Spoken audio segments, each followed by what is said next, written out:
ꯑꯍꯥꯟꯕꯃꯛꯇꯗ ꯁꯂꯥꯏ story ꯆꯦꯅꯦꯜꯒꯤ ꯃꯍꯨꯠ ꯁꯤꯟꯖꯗꯨꯅ ꯄꯥꯟꯊꯣꯏ ꯃꯉꯥꯡꯅ ꯃꯌꯥꯝꯕꯨ ꯇꯔꯥꯝꯅ ꯑꯣꯛꯆꯕꯒ ꯂꯣꯏꯅꯅ ꯏꯀꯣꯛꯅꯣꯅ ꯈꯨꯔꯨꯝꯖꯔꯤ꯫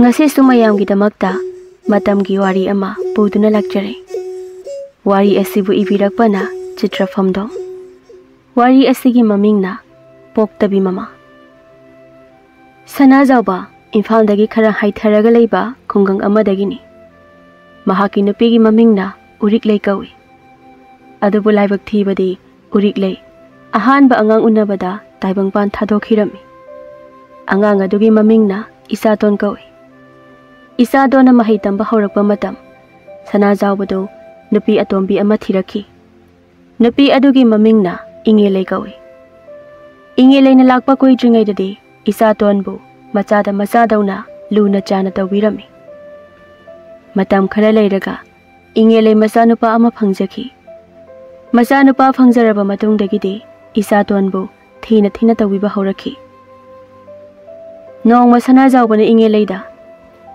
"ꯏꯉꯦꯂꯩ, ꯏꯕꯨꯡꯉꯣꯒꯤ ꯐꯤꯗꯣ ꯂꯩꯔꯨꯈꯤꯅꯨ꯫ ꯃꯆꯦꯅ ꯁꯦꯠꯂꯝꯕ ꯐꯤꯁꯦ ꯃꯉꯣꯟꯗ ꯆꯥꯅꯤ꯫ ꯐꯤꯁꯨ ꯂꯣꯏꯅ ꯍꯜꯂꯤꯕꯅꯤ꯫ ꯍꯟꯗꯛꯁꯦ ꯁꯦꯜ ꯈꯔ ꯀꯧꯗꯧꯔꯤ꯫ ꯁꯦꯜ ꯈꯔ ꯂꯦꯝꯍꯧꯔꯤꯕꯁꯤ ꯐꯧ ꯈꯔ ꯋꯥꯜꯍꯧꯒꯦ꯫ ꯂꯣꯛꯂꯤꯕ ꯐꯧꯁꯤ ꯀꯣꯟꯅꯗꯧꯕ ꯃꯥꯟꯗꯦ꯫ ꯑꯉꯥꯡꯒꯤꯗꯤ ꯑꯍꯥꯟꯕ ꯂꯩꯕꯤꯁꯤ ꯃꯄꯥ꯫ ꯏꯕꯦꯝꯃꯩ ꯐꯤꯗꯨꯗꯤ ꯁꯤꯖꯤꯟꯅꯔꯔꯣꯏꯅ ꯑꯩꯗꯤ ꯕꯣꯔꯥꯗ ꯂꯣꯏꯅ ꯅꯝꯁꯤꯟꯈ꯭ꯔꯦ꯫ ꯑꯗꯨ ꯌꯥꯝ ꯐꯕ ꯐꯤꯁꯤꯡꯗꯨꯕꯨ ꯄꯥꯝꯃꯨꯗ꯭ꯔꯣ ꯑꯗꯨꯗꯤ?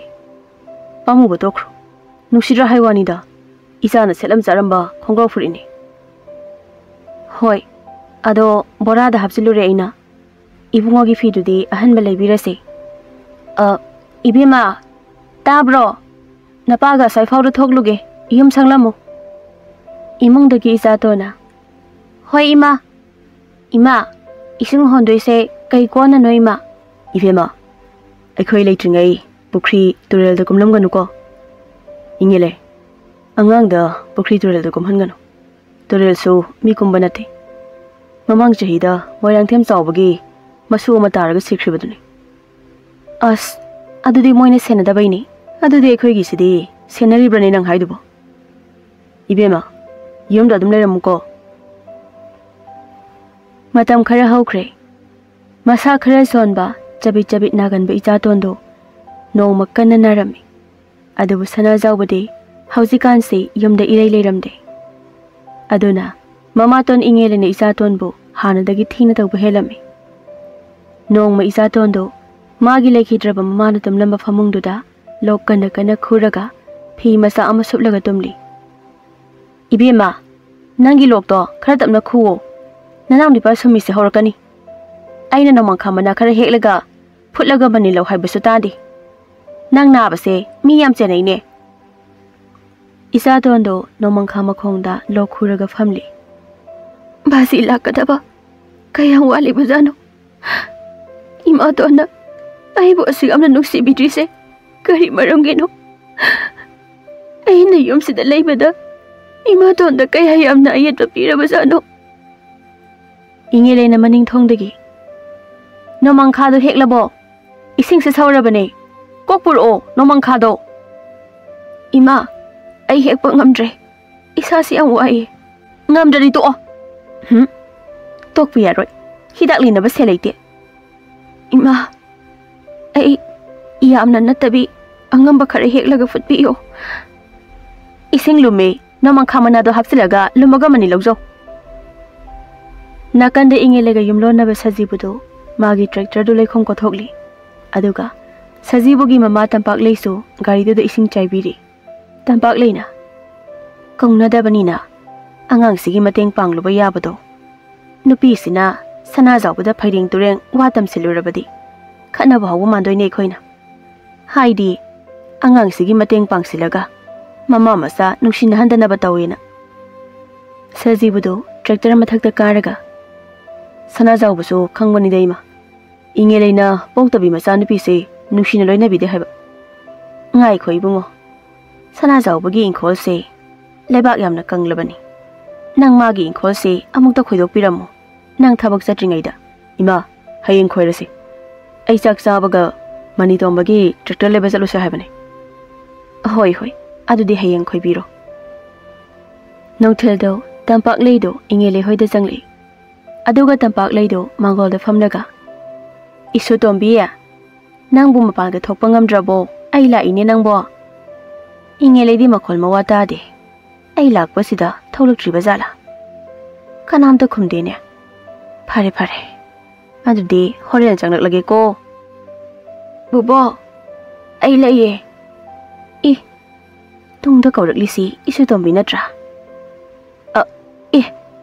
이수 ꯇꯣꯝꯕꯤ ꯅꯃꯥꯏ ꯅꯨꯃꯤꯠꯁꯤꯗꯤ ꯐꯤꯕꯝ ꯑꯣꯟꯊꯣꯛꯅ ꯁꯣꯛꯂꯦꯗ ꯅꯪꯕꯨ ꯅꯃꯥꯇꯣꯟꯅ ꯍꯤꯗꯥꯛ ꯂꯥꯡꯊꯛꯀ ꯑꯃꯠꯇ ꯄꯤꯖꯗ꯭ꯔꯕ꯭ꯔꯣ ꯍꯥ ꯕꯣꯕꯣꯛ 이마 ꯂꯩꯇꯤꯌꯦ ꯅꯃꯥ ꯂꯩꯔꯤ ꯅꯪꯕꯨ ꯍꯤꯗꯥꯛ ꯄꯤꯖꯗꯕ꯭ꯔꯥ ꯍꯥꯏꯕ ꯕꯣꯕꯣꯛ ꯑꯩ ꯅꯣꯡꯃꯪꯈꯥ ꯃꯍꯤ ꯊꯛꯏꯌꯦ ꯅꯣꯡꯃꯪꯈꯥꯅ ꯐꯕ ꯌꯥꯕ ꯑꯅꯥꯕꯔꯣ ꯅꯪꯒꯤꯗꯨꯕꯣ ꯍꯥ ꯅꯆꯤꯟꯕꯥꯜ ꯅꯅꯥꯇꯣꯟꯗꯨꯁꯨ ꯂꯣꯏꯅ ꯑꯁꯥꯕ ꯀꯥꯔꯦ ꯂꯣꯏꯅ ꯄꯣꯞꯊꯣꯛꯂꯦ ꯑꯩꯅ ꯄꯨꯔꯛꯂꯤꯕ ꯍꯤꯗꯥꯛꯁꯦ ꯂꯥꯏꯍꯧ ꯃꯥꯟꯅꯔꯗꯤ ꯐꯕ ꯌꯥꯏ ꯂꯥꯏꯍꯧ ꯇꯧꯕ ꯂꯣꯛ ꯀꯪꯈꯨ ꯈꯨꯕ ꯂꯣꯏ ꯐꯕꯅꯤ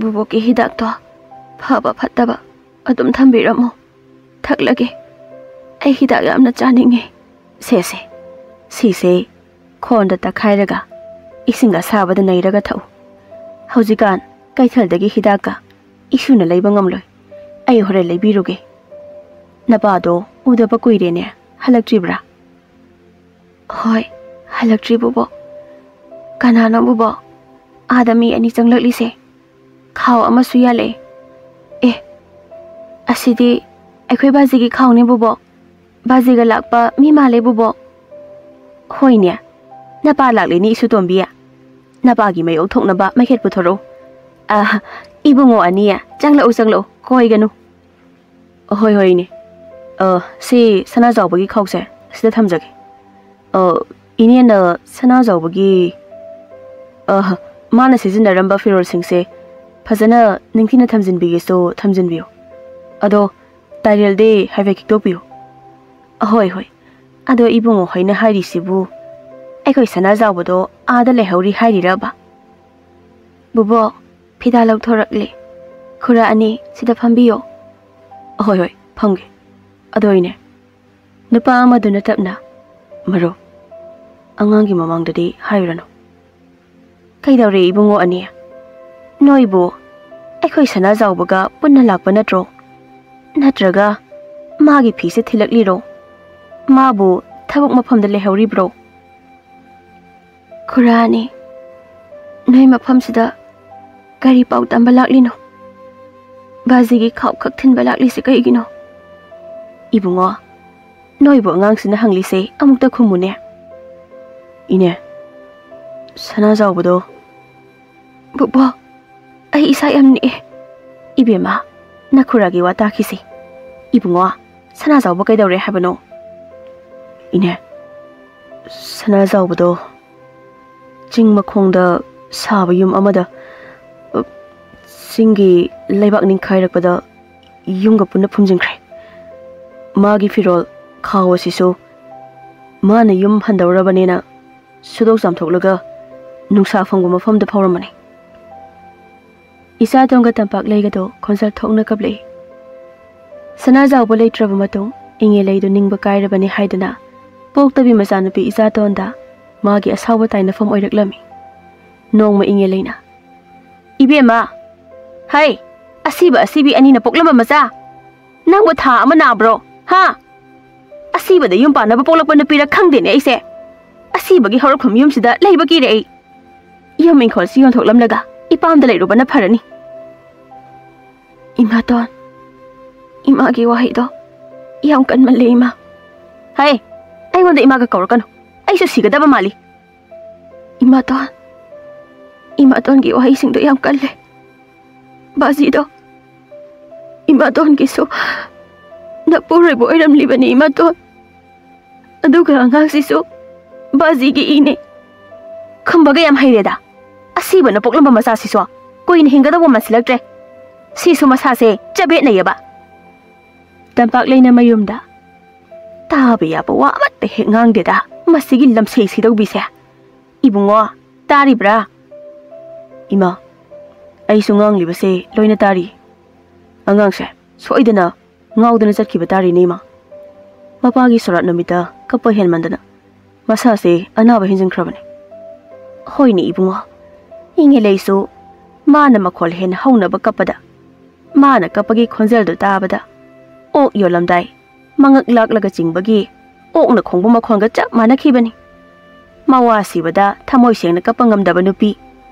mawa sibagi singen lobada phiji da namsinbi mapi de tholaga maya khigalaga poyeng lobi ibungo masi amukta warak sira kamai warak tawrino neima migi mayum sida changlaga chairusi hairibro angang siga leminaruge hairoi mabo mausina ne thangna thilaga hatok piraksani changuso hai aina hairi se yabra amukta yengu nang pambra amukta yengu inge leise nangna loksiladi isu tombi se aigi isu oirani dana aduga inge leisu nangi nupi oirabanina nangna nakhut chana warakpa yarani dana ima ai ngasidi daw yagadaba mantre thawak chalar kai dawri bungo pusigi ima ga khanaba haibasa ngasina ahanba oidori ba male ibungo phagi dawbani ne aigi do laida katpa yari ba isada phagi dawbani ne nangbo aina ima aibu laida umkat ke hairo hingsabi mi sabi sida katlaba matung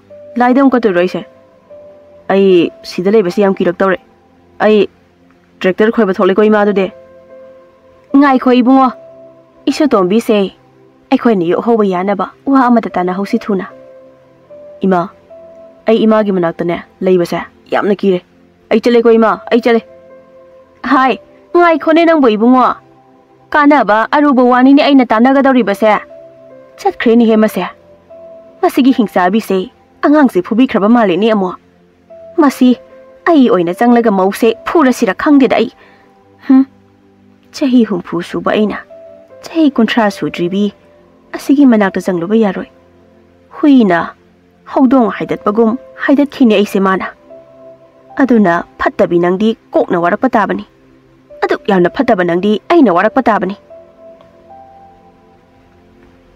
namidangni hauji su inge leina poktabi masanupido yam thina chairi aduga somda tampak leina sajibu wa ama khanari napa leramadi angang odbi se ngasai na phukradabani kana de bungo aina haibado thuna tausi maral paiba sahalu nipado aduga ne nipado di sathiba tai ko ibungo ima ai ko ngawi ko ima gi thabakse ko ngawi ya de ibungo numit chupa labukta tractor ungbadi nohmata ko ngawi haide aduga angang si kanse haibadana karigi ko ngawri no kaidi no pano aina thidui se boima adubu mi da haibi yabo wasnate maw ama lere law la o haibi yabo wasnate mawsina masak si phajadana maw oirasu mi na pambi ni sunate mai zakhi ba manba nupi sibu kana na pambi do nima ibungo nangya pangi inge leidagi hena thiba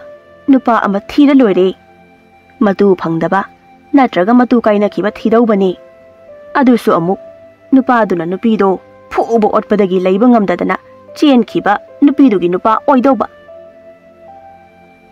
asomda ingelene isatonda kol amana thongkibagi makhol mama machana amuktai isatondo mapaga mamaga kauraga kappagi thamoi kaiba khonjel su amuktai masigi fatraba nupi sha waraktaba sunga yaridawrima angang masa sifauba mulhoba tabane adudi ma ekhoi na mapa leidabadagi mahai masing fauba tamhankhidraba isani isatonse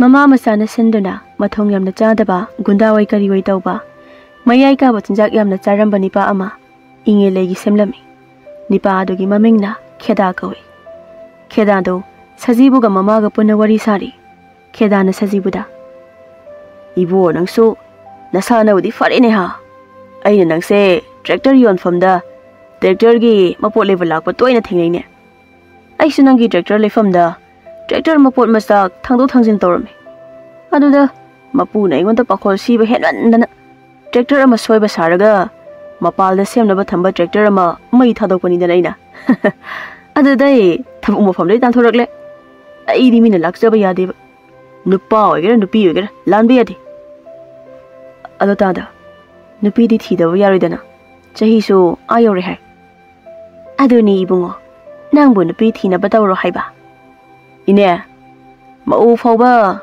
hatlak pi fau phangdraga kaidi nupi no neibo mau leiko mawa budi lekhidre mapure bana maral mathum paidana thamlami aiga yumlona ba imung ne masa budi ani lere haibu tu suksing ta wangriba angang aktani aduna ne nangna masa ani do sena zabata natana yam khraba marau singdo nangi oinaba afaba maudo nangna loksilo hekta nangna nupi do loba haise khun pak mukpak palamdo nangini asuk yamna oktaba ibu mauduna pamgoirani ne dada karigi pamloidoino mapuroi basu leitre atomi nupi shoire masa ani masu leire atombiro haiseina haina ibunga adudi mabukaya faramdo mandebo ibungoda aibu asengba wase hairasirane aibo hoida asengba se haidoklageda ibungo khedadi gunda oizarasu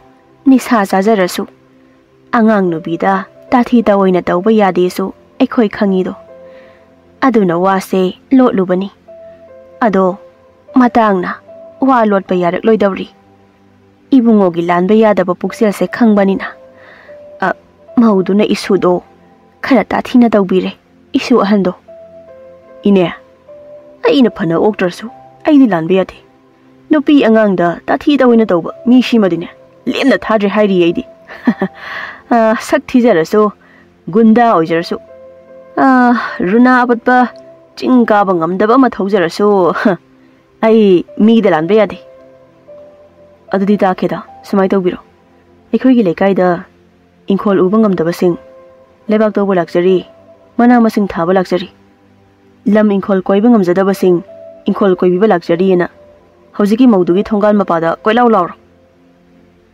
mani bungo kheda kadan jabi maudo amukta waro magi inkhol koyu hairakani soidana nangonda ado masana pido aigi isudo yam phabani aidi magi khanbada yang wai nangi nateng yam lawninge ekhoi di bungo khedado pisumna ma thekatlaga nokfet tawraga sajibuga tampak legada yengi mama masasu nokfet ka tawna khedada manga kanomsili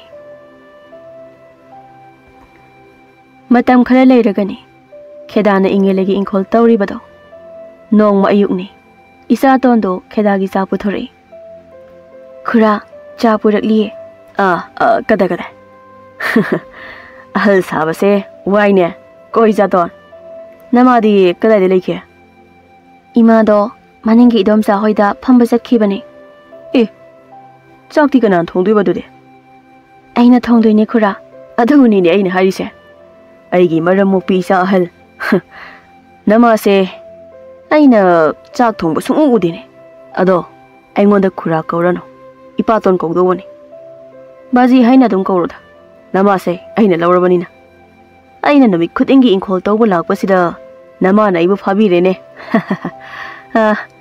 aise magi inkhol se tawna banupa oiradabani na hairine he namase thabak suba kanbani pa phaba haine bema hoi baji ton ado baji ton nang imaton ga nungaina khana saunadana adam layuko hoi hoi ado ibema namase isau khra langu male aidi isau langbadi yadeko haibaga tawbaga mangol dagi inge leina ibema nang di migi thabak su fam da kai dawriba migi thabak su bado yeliro ha takdi kanana thongdoriba napa da thongona hairiro nang napa gi manak te yelido namagi khonda side aina khwai adaba khonda si ngasidi namana tawrena ho karino mapa inkhol tawgedi haidana engonda suktoklido ningol mawana sawba ya mali hainadi nawongdo kari namo suleitaba napa suleitaba mafam sida nangi kanamta suleitaba napam gi yumsu nataba nang leigoda ningol mawa ka kaidana leiramu nang khangni gunda ayoda ningol mawa kaina khedana ingeleido imungda huina yenau sarambagi phubadawna khedana ingeleido phuthaki ingeleiso huidawna kapli somda sajibuso magi tractor do thongalda thausilakpa mapasana khedana ingelei phubado khamaga noklaga tari tampakli sumangak tu urok tawna inkhatlaga yengli onthokna thumaleda khedagi khongjang sidi adudi aiso changan charaga numit khudingi mangolda phamlaga kumai yengdawri Ima, aidi ngasiday Mangolda radio kumai drama targa chak charani. Mama masado harauna nokmine. Numit khadani di ingele na kheda gi mawa. Adubo hojikti kheda na ingele gi mawa asengba amung oire. Kheda na ingele warak pa hore. Nong ma kheda na ingele furingai isatona. Basito, noy ni khatnagano. Ai lekai mamang di ikai. Ibema, namana nangol thina tawbadi namasi ikai dine. Namasi fatene yamna. Ngasi ai ni yum sida laklamdraba. Nangbu namagi miyot minai sida kayam ko ni yum sida leiba ngamgani ha. Baziton ko wono. Bazi ko. Hoi basi. Ado imaton ka khatnagano. Namada imaton su ko wono. Ibema, ima ka ko. Adu ba ina nama warak pasida. Namana karigamba magi buksel pipo wakhan se hongdok pangamdraba. Aina namase yum sidagi tanthokigani.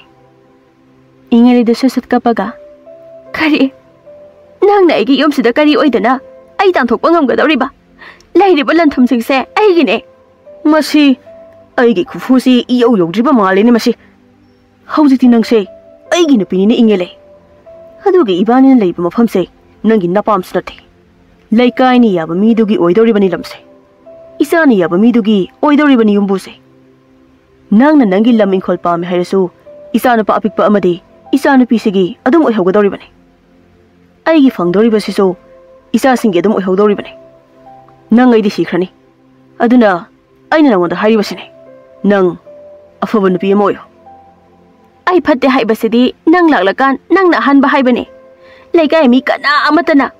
Aina isa otpada kana amatana karisu haidri ngasi phawba. Masi. Mo na ngang liba wasi phawba. Afaba na karino phattaba na karino khangjade ni masa. Ibema nang satho. Ai mi fuke. Oh laikai. Ningol bawana yumbo phure. Laikai mi sangbiro. Ningol bawana yumbo phure. Sajibagi yumda laikai gi matai manau ani khedana ingele fuba yengli. Mama, laikai gi mina manaba lemdaba nupi se. Gasidi matam chana warakle hei bo. Kheda sina ba warakle hei. Aduni mapa. Sana zawba laitabadagi imung se mi sangba hangoinarabani. Ingele na masa nupi se phana otlabasu. Mi gi imung da ekhoina khut hek thingzilubada. Hena otoriba masa se ingele na. Aduni mama. Matam sigi mi oi sangsidi kumhai yengba pama ngaktani do. Aikhoi ani su kumhai yengba lakli basini. Kumhai yengba singsu aigi imung da thokra loire khanaba ngaktani. Mane mapa. Ingele ne isaton se phana phasaradi otpani ko. Aidi isaton se siradra khanbani. Angang sina kanna naba matamdo. Tampak leidu sangle. Lai lei ko ibema. Lai ne sinbani ko masi pumnamak. Kheda sina imung se kandaure hojikti. Nupaduna. Indol. Ingele gi imung da thoklibu wathok singse. Karigumba ingele na kheda gi mathakta. Khulmiyam gi mateng. Natraga atopa lupsing gi mateng lawrakladi. Ekhoi loinamak kheda gi misang sanggadabani ko. Kheda se khara mangauti hairagasu asumba sengbali tawrakadori. Ekhoi ga thengnaba matamdasu kheda se asumba khetokpu yadaba wayamna ngangi. Aduni ibungo. Aduna ingele na mayum se thadolaga chatkesu chasakhisanu. Ado kheda adine mi phabani. Mi na laksaba. Mi amana mi amada otpa naiba yadabani. Maru oina. Madi angang se yam luna tawbani. Hoi ne. Adudi ne. Kheda na ingele furi se amuta tase. Ingele su kari no yam na khumli. Kheda na ingele do namit khudingi furami. Kheda na ingele da ayamba phuri basi isa tonda fajadaba wahi wata sizinabagi ayamba suni. Nongmani. Kheda na ingele furam daini. Ingele do isa tonda fuge tawba tanjani. Napa poktaba iwa singdaba se yamda laichingi. Nangda na khari melaga hatpa ngambra yengi ngasidi. Mai ka se iwa singdaba sina nomit khudingi phubada yongna la phoi umba maleba. Mi na ise gari na thombra phauba hanglakpa yaurabane. Aina okto dagi tabane khumlambane ba. Masi pumnamak se nangna thon mangaktane. Ingkhon gi lebak tawma nasu aigi yumgi mapu saba nang soina ne tawrakhini yengu soidana. Ima, nang kem wagano. Aina yumsida, ima da yet kadoise, matam khara khakne. Nang haido, na yung pan khani hay na dro, ha? Nawa pabulay tayo nang na, kay din pa. Nang nakhari si Miet lagi da nang, aduga nang na yung palaga, kanana on pidaw riba. Kanana luhong bigaw riba. Nama asiba, napa asiba do na, nang giming da, lambasit amata, namapalam din he. Asiba ni napok ng bamacha. Law in call, yung mayam siya.